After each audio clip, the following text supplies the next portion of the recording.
ప్రభు మీతో ఉందురుగాక. నీ ఆత్మతోను ఉండునుగాక. పునీత లూకా గారు వ్రాసిన సువిశేషములోని భాగము. ప్రభువా మీకు మహిమ కలుగునుగాక. 1వ అధ్యాయము 26వ వచనము నుండి 38వ వచనము వరకు. తదుపరి 6వ మాసమున దేవుడు గాబ్రియేలు దూతను గలిలియా సీమయందలి నజరేతు నగరమునకు పంపెను. ఆ దేవదూత దావీదు వంశస్థుడగు యోసేపునకు ప్రదానము చేయబడిన కన్యక యొద్దకు పంపబడెను. ఆమె పేరు మరియమ్మ.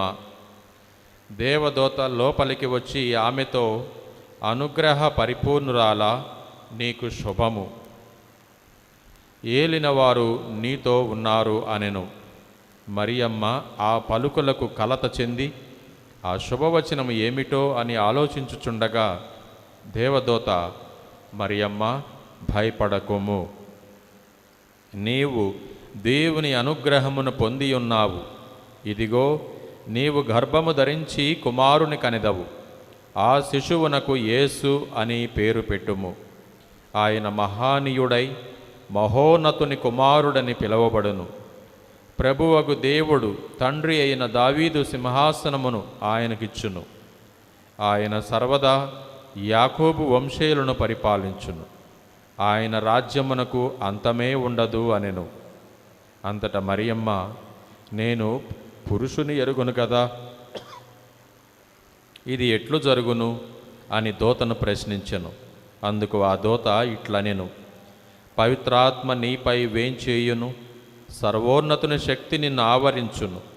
అందుచేత ఆ పవిత్ర శిశువు దేవుని కుమారుడు అని పిలువబడును.